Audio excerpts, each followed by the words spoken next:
Hello everyone.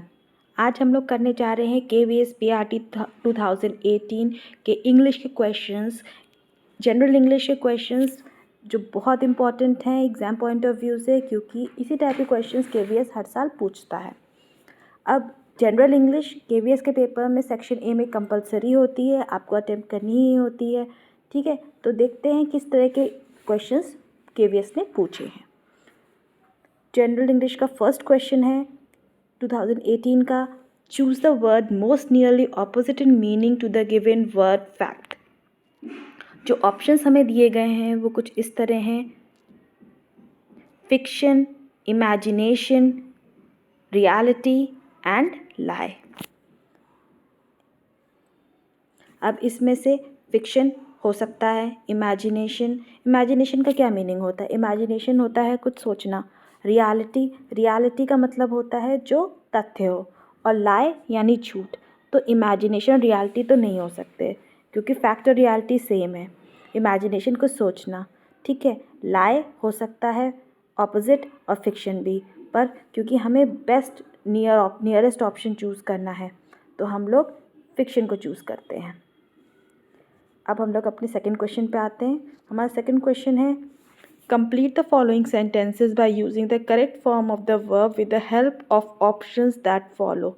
इसमें हमें 4 options दिए हुए हैं, हमें फिलअप करना है ब्लैंक में जो करेक्ट वर्ब है, फॉर्म ऑफ वर्ब है। The headmaster dash to speak to you. A is wanting, B was wanting, C were wanting, D wants। is wanting नहीं हो सकता, was wanting भी नहीं हो सकता, were wanting भी नहीं हो सकता। इसका करेक्ट आंसर होना चाहिए D wants। क्यों? क्योंकि ये हमारा प्रेजेंट परफेक्ट टेंस है, तो हम लोग इसमें टिक करते हैं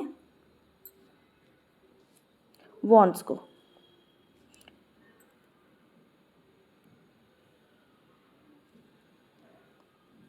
हमारा थर्ड क्वेश्चन है, he dash for 5 hours, has been sleeping, must have been sleeping, was sleeping, had slept.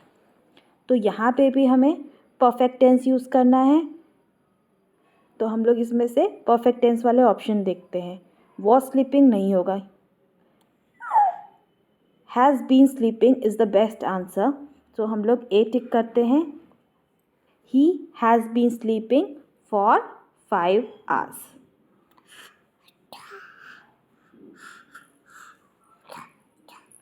बढ़ते हैं अपने नेक्स्ट क्वेश्चन की तरफ। In each of the following sentences improve the underlined part with the help of the given options. ठीक है, इसमें हमें क्या करना है? इम्प्रूव करना है अंडरलाइन पार्ट को। कुछ मिस्टेक है, हमें उसे करेक्ट करना है। ठीक है, I shall have much pleasure in accepting your kind invitation to dinner. ठीक है, अब इसमें ऑप्शन ए है, can't have much pleasure, I am having much pleasure, I may have much pleasure, I have much pleasure. तो इसमें best option है I have much pleasure in accepting your kind invitation to dinner. हम option tick करेंगे D.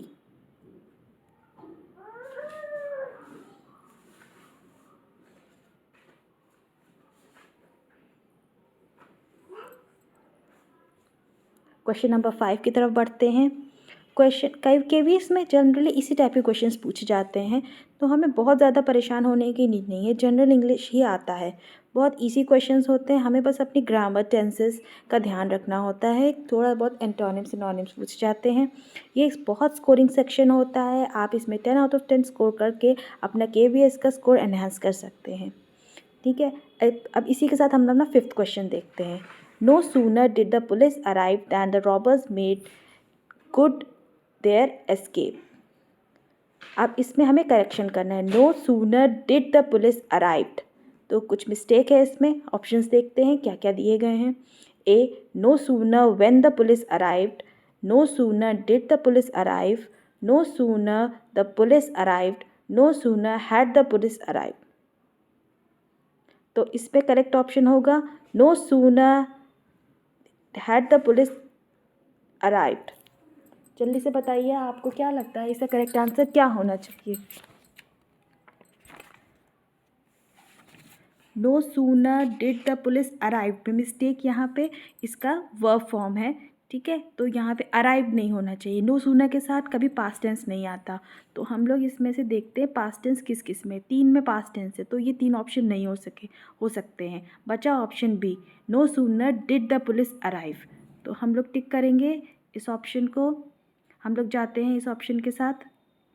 No sooner did the police arrive than the robbers made good their escape. Option B. Question number 6 says the idiom given below is followed by 4 possible meanings. Choose the correct option. Idiom दिया हुआ है जो कि है by fits and starts. Our options are A. irregularly, B. successfully, C. incompletely, D. suddenly. By fits and starts means irregularly.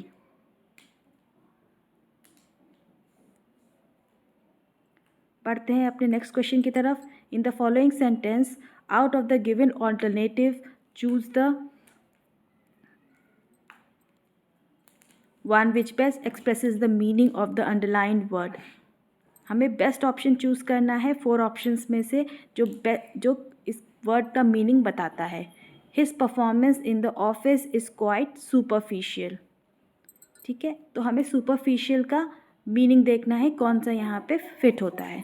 A excellent, B shallow, C excessive, D unnatural. तो यहाँ पे excellent तो नहीं होगा, शैलो हो सकता है, excessive performance नहीं होता, अननेचुरल परफॉर्मेंस ये भी कुछ सही नहीं बैठ रहा है, ठीक है।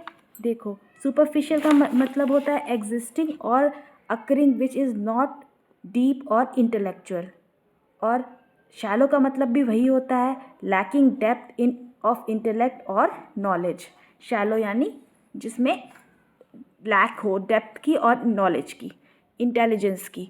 तो फिर हम लोग जाएंगे ऑप्शन बी शैलो के साथ। टिक कर दीजिए B. Now we move on to our next question. Question number 8. In the following sentence, one part may have an error. Choose the one which has the error, if any. If any. अगर हो भी सकता है error, नहीं भी हो सकता है। तो हम लोग देखते हैं कि सेंटेंस क्या दिया हुआ है। It is high time that we send the answer to this query.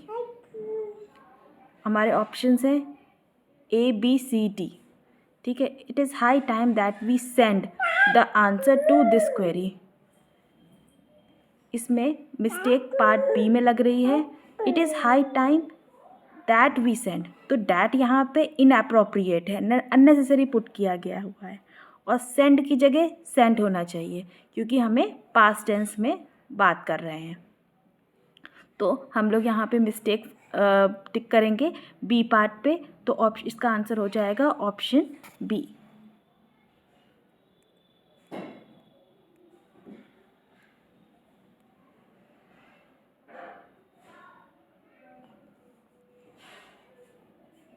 In the following items, a word is followed by 4 explanatory expressions. Choose the expression which best describes the word. Number 1, orthodox. तो Orthodox में यहाँ पे क्या meaning हो सकता है orthodox का? One who flouts established opinions, B one who has no opinions of one's own, one who holds established opinions, one who is self opinionated. तो ऑर्थोडॉक्स का मीनिंग होता है one who holds established opinions. So we will go with answer 3, answer C, one who holds established opinion means orthodox. Our next question is explicit. हमें इसके लिए भी 4 options दिए गए हैं। हमें बेस्ट पॉसिबल एक्सप्रेशन चूज़ करना है जो बताए कि एक्सप्लिसिट क्या मीन करता है। हमारा फर्स्ट ऑप्शन ए है drawing out a secret from somebody, comparison that is out of place, statement that is absolutely clear, trade prohibited by law. So explicit means statement that is absolutely clear. So we will put tick mark on option C.